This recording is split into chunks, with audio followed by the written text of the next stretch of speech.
Assalamualaikum warahmatullahi wabarakatuh. Waalaikumsalam warahmatullahi wabarakatuh. Alhamdulillahirabbil alamin, akhirnya kita ketemu lagi Ya. di acara kesayangan kita, apalagi kalau bukan Sironi. Siraman Rohani. Alhamdulillahirabbil alamin.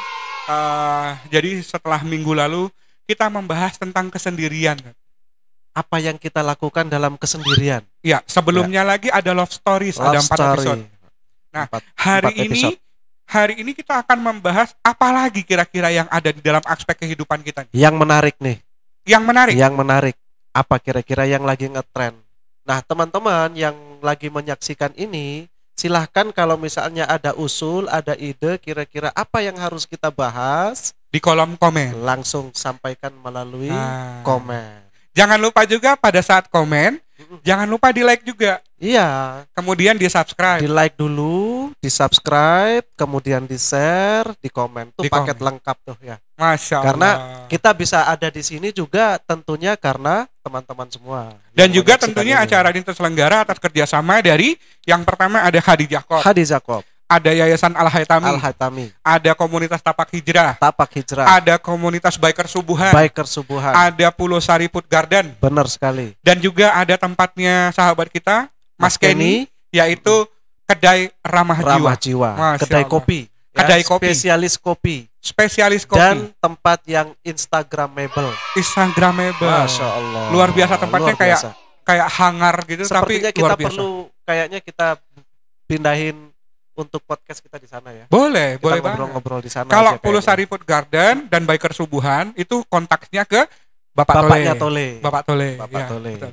Jangan lupa itu Jangan tagline-nya lupa. Bapak Tole. Hashtagnya Bapak Tole ya. Password Hashtag Bapak password Tole. kita masuk ke sana sebut aja Bapak Tole.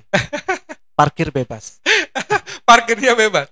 Pulangnya bayar. Oh iya, pada saat parkir Bebas milih bebas. tempat. Pas pulang ada yang nyemprit. Iya, bayar. Walaupun udah pakai password hashtag Bapak Tole, Hashtag Bapak Tole. tetap ya. Tetap. Alhamdulillah. Parkir bebas. Silahkan mau parkir di mana saja. Nanti keluarnya bayar. Keluarnya bayar. Kalau nggak mau bayar ya jangan keluar-keluar. Parkir di situ sampai terus tukang parkirnya pulang. sampai pulang. Pesan aja terus ya. Makan Itu minum. ngakalin banget. Oke, alhamdulillah, dalam kehidupan ini tentunya kita sudah banyak hal Tat, Ya. yang terjadi dalam kehidupan kita, dari Benar. kita lahir sampai kita kembali lagi kepadanya. Ya. Yang pertama, yang kemarin kan juga kita bahas tentang love story, Ya. tentang cinta kita dengan Allah Subhanahu Wa Taala. Mm. Kemudian juga kita semarin sama Mas Kenny, nah, Mas Kenny juga kemarin hadir ya. Itu tentang kita membahas tentang kesendirian. Kesendirian. Ternyata dalam kesendirian kita pun kita masih punya resiko untuk berbuat dosa. Benar. Betul. Betul. Nah, hari ini kira-kira apa ini yang jadi tema utama kita? Sesuatu yang menjadi fenomena di tengah kegiatan perilaku kita dalam bermasyarakat. Berarti lagi viral nih. Lagi ngetren banget. Wis. Ini lagi ngetren banget. Sebagai bentuk toleransi. Toleransi. Nah, Oke, ini- kita garis bawahi toleransi. Kita kan sudah menjadi tagline kita untuk membahas sesuatu yang tidak berfaedah menjadi sesuatu Sangat yang berfaedah. Insya Allah. Membahas sesuatu yang serius dengan suasana yang santai. Santai. Tapi untuk kali ini kita membahas sedikit yang agak sensitif. Nah, loh. Nah, Apa ini? Apa ini? Biar teman-teman, kita hanya memberikan informasi ke teman-teman supaya ada sebuah pelajaran yang bisa diambil dari siarannya si Roni. Masya Allah. Betul, Ya. betul, betul. Nah, ini informasinya, isunya ini agak sensitif. Kita mau bahas sesuatu tentang seamin tapi tidak seiman. Seamin, tapi tak seiman. Tidak seiman. Bagaimana kira-kira? Loh, ini bahasanya agak sedikit ngejelimet. Ini judulnya paling keren ini. Seamin, tapi tak tidak seiman. Ini sangat ngetren dan sudah sering kita lihat dan kita rasakan. Bahkan mungkin ada di antara kita yang mengalami. Oke. Dengan frame toleransi, seolah-olah apa yang kita lakukan itu betul dan benar. Ya. Meskipun kita tidak seamin, kita tidak seiman, tetapi kita dipaksa untuk seamin. Oh, agak mulai nyambung. Mulai agak nyambung kan? nih. Mulai nyambung. Nah, kira-kira begini. Misalnya ada bapak-bapak atau ibu-ibu yang berkebaya, yang kepalanya disanggul, atau bapak-bapak yang berdasi, berjas, berdiri di atas podium. Oke. Kita tahu dia muslim. Ya. Ketika dia menyampaikan pidato atau sambutan, dia biasa mengucapkan Assalamualaikum warahmatullahi wabarakatuh. Betul. Sebenarnya itu saja sudah cukup. Tapi selalu ada embel-embel yang mengatasnamakan toleransi, disebutin semua tuh paket lengkap ucapan salam dari semua agama. Oh, iya.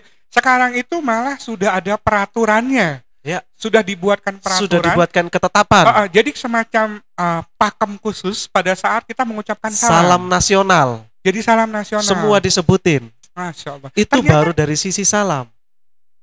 Ternyata itu yang Ustadz tadi maksudkan dengan tidak seiman, tapi seamin. Seamin tapi tidak seiman. Seamin tapi tidak seiman. Ya. Sama-sama mengaminkan dari masing-masing agama, tapi walaupun kita nggak satu iman gitu. Nah, ini okay. Isu yang sangat sensitif yang harus kita sampaikan ke teman-teman supaya teman-teman memiliki sebuah pemahaman yang terbuka. Terbuka artinya mereka bisa mengetahui duduk persoalan yang sebenarnya. Apakah nanti mereka mau mengamalkan atau tidak, setidaknya kewajiban kita dari si Roni menyampaikan. Betul. Menyampaikan. Mereka bisa mendapatkan sebuah pandangan dan pemahaman, itu yang kita harapkan. Ya. Apakah nanti mereka mengamalkan atau tidak, mungkin mereka punya kendala masing-masing yang kita tidak bisa mengetahui itu lebih jauh. Betul. Jadi tugas kita sebagai umat muslim mengingatkan. Tadi salam itu salah satu contoh. Ya. Kita tahu bahwa ketika umat Islam mengucapkan salam, itu notabene identik dengan ucapan mendoakan keselamatan bagi saudaranya. Betul. Keselamatan dan kesejahteraan atas dirimu. Ya. Maka dia juga menjawab Waalaikumsalam warahmatullahi wabarakatuh. Demikian juga untuk kamu keselamatan dan kesejahteraan atas dirimu. Ada dua orang yang saling mendoakan, yang mereka memiliki satu keyakinan yang sama, keimanan yang sama. Sekarang bagaimana kita mau saling mengaminkan doa dari orang yang tidak seiman? Sementara dia tidak mengakui Tuhan kita dan kita tidak mengakui Tuhan dia. Lah ngapain disebut? Buat apa kita sebut dan buat apa kita aminkan? Oh iya, betul. Ya kan? Betul. Dia berdoa. Lakum dinukum waliyadin. Nah, ini implementasinya. Prinsipnya adalah lakum dinukum waliyadin. Kan rangkaiannya itu kan, katakanlah wahai orang-orang kepada orang-orang kafir, aku tidak menyembah apa yang engkau sembah. Dan aku pun tidak meminta engkau untuk menyembah apa yang aku sembah. Betul. Sekali lagi, aku tidak menyembah apa yang engkau sembah, untukmu agamamu dan untukku agamaku. Ini prinsipnya. Agamamu monggo, agamaku monggo gitu. Ini pakemnya. Gitu lah ya. Iya. Artinya toleransi itu adalah ketika saya dan Anda minum di satu meja, saya minum kopi, Anda minum teh. Betul. Tapi bukan karena atas dasar toleransi terus teh Anda saya campurkan ke gelas kopi saya, atau gelas kopi saya campurkan ke gelas teh Anda, kita minum bersama-sama, kan jadinya berabe tuh. Betul, harusnya jadinya bentuk kan toleransi dengan kita duduk bareng, ngopi dengan kopinya Ustadz, saya ngeteh dengan tehnya saya, itu sudah bentuk toleransi. Toleransi banget. Kita bisa ngopi, bisa duduk, minum sambil ngobrol di satu meja yang sama. Harmoni sekali gitu kan. Tidak harus saya mengaminkan doa Anda, dan tidak juga Anda mengharuskan untuk mengaminkan doa saya. Nah, balik lagi ke masalah teh dan kopi tadi. Belum tentu saya suka dengan kopinya Ustadz. Betul sekali. Dan juga belum tentu Ustadz suka dengan kopi tehnya saya. Betul sekali. Okay. Toleransi itu seperti itu. Bukan berarti kita harus mengakui agamanya dia dan kita meminta dia untuk mengakui agamanya kita. Sekarang kan yang kebablasan. Yang terjadi di masyarakat ini kan kebablasan. Bablasan. Kita menganggap bahwa agamanya dia benar, agama kita benar, semua agama itu benar. Ini kan kalimat yang sedang dikampanye sekarang nih. Kalau misalnya semua agama itu benar, kenapa tidak putuskan satu aja? Ya sudah, semuanya benar kok. Udah Islam aja semuanya. Di sidang gitu ya. Di sidang dibuat kesepakatan. Aja. Di Indonesia agamanya satu aja. Semuanya sama kok, semuanya benar kok. Kode gitu ya. Tapi kan kebenaran itu sifatnya mutlak, cuma satu. Betul. Kemudian yang berkembang sekarang adalah bagaimana fenomena yang kita lihat, bahkan mungkin kita alami, ada tuh mulai sekarang kan doa-doa lintas agama. Doa-doa lintas agama. doa bersama antar pemuka agama. Udah banyak tuh. Iya, Jadi iya.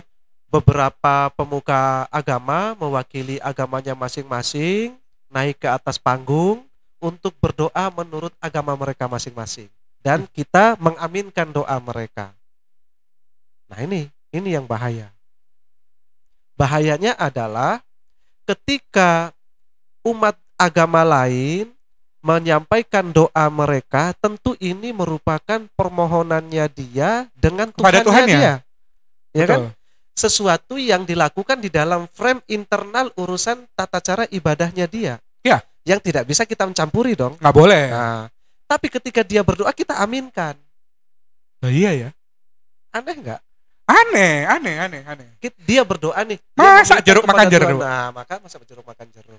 Iya. Demikian juga ketika sampai ke gilirannya pemuka agama Islam mendoakan kepada Allah Subhanahu wa taala, umat Islam mengaminkan, ya kita tidak mengharapkan yang bukan Islam tidak usah mengaminkan. Cukup dengerin aja gitu ya. Cukup dengerin aja. Iya. Nah, Betul. Ini ada dua sudut pandang.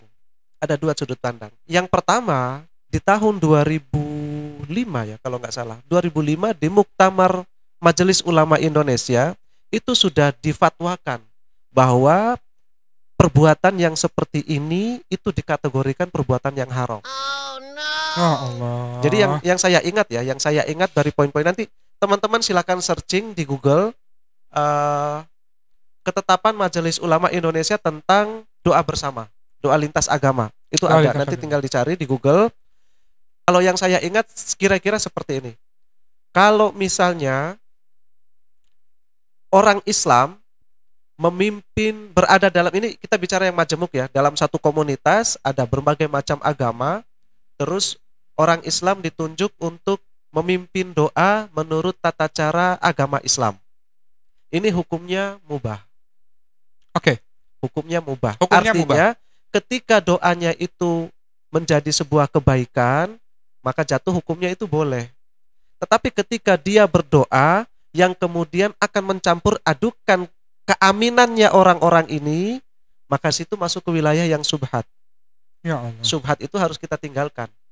Ya. Jika sesuatu yang tidak bermanfaat kita paksakan untuk dilakukan, maka kita boleh untuk meninggalkan itu. Ini saya teringat pada suatu waktu saya kondangan, Ya. Saya kondangan, kemudian ada sesi baca doa. Nah, kemudian si Pak Ustadz tadi bilang seperti ini.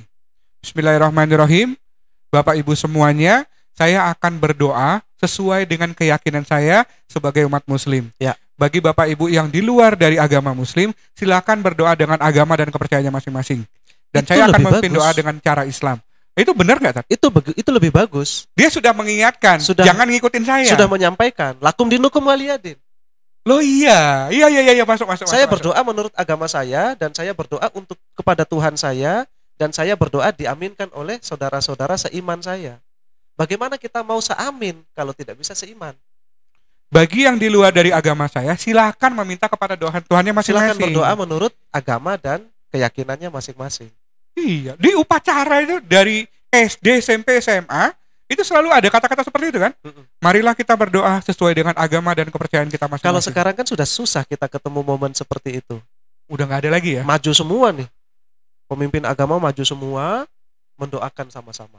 Nah, yang pertama tadi, kalau yang mendoakan umat Islam diaminkan oleh orang-orang Islam dan orang-orang yang bukan Islam, mereka hukumnya jadinya mubah. Tapi ketika ada orang yang non-muslim masuk untuk memimpin doa, diaminkan oleh umat Islam, ini haram. Jadi syubhat. Haram Sudah ya? Sudah haram. Di atasnya lagi sudah. Fatwanya MUI itu sudah haram. Ya Allah. Kalau yang memimpin doa diaminkan oleh non-muslim. Nah, yang ketiga, kalau misalnya ada 5 pemuka agama berdoa secara bersamaan. Berdoa nih rame-rame, 1, 2, 3, berdoa bareng-bareng. Yang Muslim dengan bahasa Arab, yang Nasrani dengan doanya, dan Hindu, Buddha, dan yang Konghucu dia berdoa dengan bareng-bareng nih. Ya. Dengan harapan ya diaminkan oleh masing-masing pengikutnya, ini juga jadi haram. Oh. Di fatwa Majelis Ulama Indonesia kalau tidak salah tahun 2005 tentang doa lintas agama. itu sudah diharamkan secara hukum Islam. Masya Allah. Nah, bagaimana sudut pandang dari ajaran syariat kita? Dalam ajaran syariat kita itu juga sudah tegas bahwa Al-Quran surah Al-Hasr ayat 7 kalau nggak salah, apa yang disampaikan oleh nabimu lakukanlah, apa yang tidak disampaikan oleh nabimu jangan dikerjakan. Itu ada di Al-Quran surah Al-Hasr ayat 7. Artinya dalam tata cara ibadah kita, tata cara kita berdoa kepada Allah, tata cara kita mengkoneksikan aktivitas kita dengan Allah, itu sudah diatur petunjuknya dalam agama. Nah, sekarang gini, Tat, kalau seandainya kita berada dalam kondisi, sekarang kan gini, setahu saya, ini sekarang itu menjadi pedoman utama, terutama bagi para pejabat. Benar. Pejabat itu harus mengucapkan, jadi sudah ada, kalau nggak salah, itu deh, sudah dikasih tahu sama Menteri Dalam Negeri kalau nggak salah ya, itu dikasih tahu bahwa setiap kali mengucapkan salam harus mengucapkan salam-salam yang lain. Salam-salam agama yang lain juga. Oke. Jadi salam nasional. Jadi salam nasional. Padahal hidupnya umat Islam dengan umat-umat lain yang di luar Islam itu bukan sekarang aja. Mulai dari zaman Nabi Shallallahu Alaihi Wasallam itu beliau sudah hidup berdampingan dengan umat Yahudi dan Nasrani. Betul. Tapi ketika Nabi mau berpidato, Nabi kan bukan cuma pemimpin agama pada saat itu. Nabi juga panglima, Nabi juga presiden pada saat itu. Artinya sebagai presiden, Nabi membawahi umat-umat agama lain. Betul. Di zamannya Nabi Muhammad pada saat di Madinah, itu juga ada kaum Nasrani, ada kaum Yahudi, semuanya hidup berdampingan.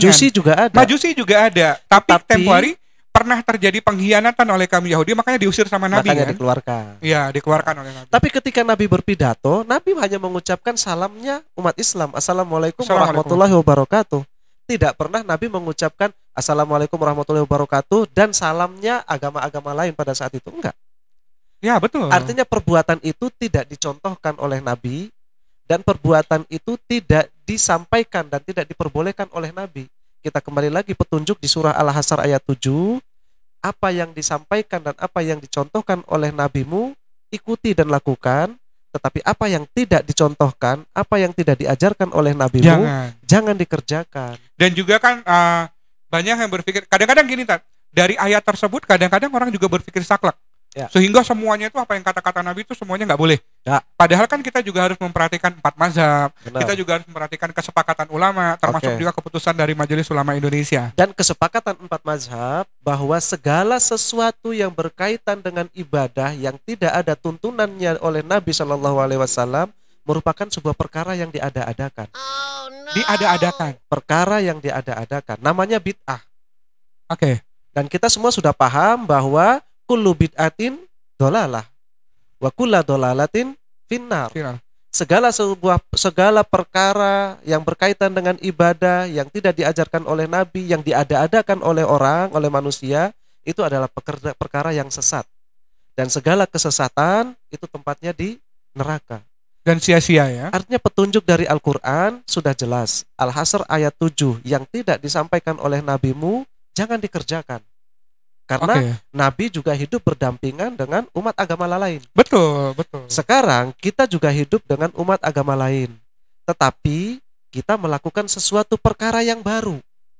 Ketika kita menyampaikan salam, kita mendoakan kepada saudara muslim kita, dan juga otomatis kita mendoakan kepada orang-orang yang di luar muslim. Iya, iya, betul. Ketika kita berdoa, kita mengaminkan doanya orang yang bukan Islam, dan orang yang bukan Islam akan mengaminkan doa kita juga. Ini kan jadinya kacau. Ngawur. Jadi rancu. Kalau bukan haram, maka jelas ini bid'ah. Oh iya. Dan segala sesuatu yang bid'ah itu pasti tempatnya di neraka. Ya Allah. Sebenarnya perkaranya perkara kecil. Perkara sepele. Tapi fatal lagi. Nah, ini yang harus kita luruskan ke teman-teman supaya mereka bisa menahan diri ketika berada dalam waktu dan situasi yang membawa teman-teman berada dalam kondisi kita berada seperti yang kita bicarakan malam hari ini. Ya. Paling tidak mereka bisa menempatkan diri. Kira-kira yang mau saya aminkan yang mana? Doanya dia atau doanya ini yang perlu kita aminkan? Karena kita tidak bisa seamin kalau kita tidak seiman.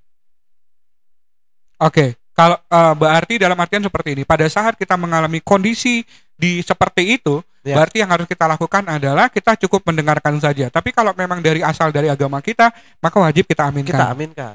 Karena yang didoakan itu adalah untuk kita dan juga untuk saudara-saudara kita yang lain. Sebagai antisipasi ya. Kita aminkan. Tapi kalau yang berdoa adalah orang lain, tidak perlu kita aminkan.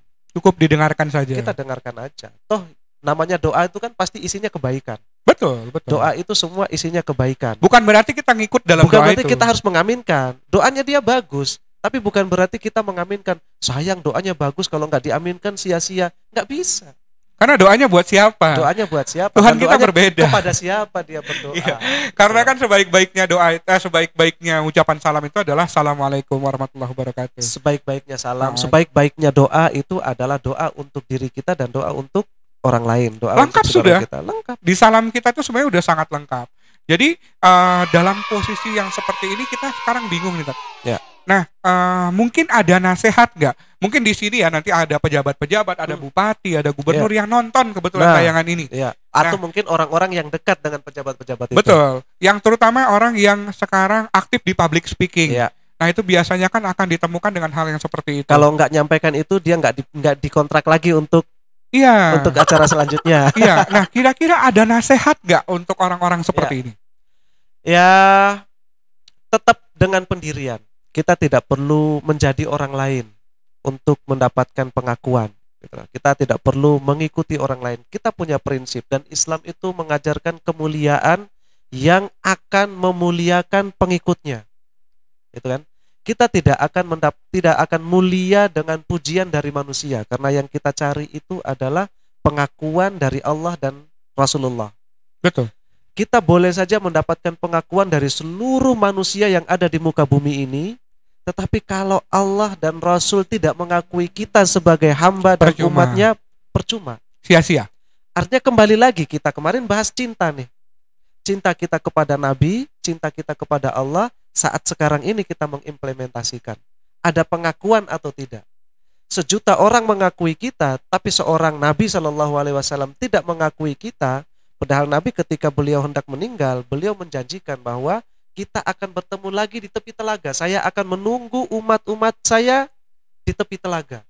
Dan siapakah umat-umat yang akan menemui Nabi di tepi telaga, yang akan Nabi temui di tepi telaga, adalah orang-orang yang diakui oleh Nabi sebagai ini nih pengikut saya, ini umat saya, ini mereka yang mengamalkan ajaran saya. Dari mana Nabi tahu? Dari tanda-tanda kesetiaan mereka, kecintaan mereka atas apa yang diajarkan oleh Nabi dan apa yang ditetapkan oleh Allah Subhanahu wa taala. Artinya kita nanti akan dicari Nabi berdasarkan amalan kita yang menjalankan sunnahnya Nabi. Ada tanda-tandanya, ada ID card-nya yang kita bawa. Wih, dapat kita ID tidak card bisa aja ngaku.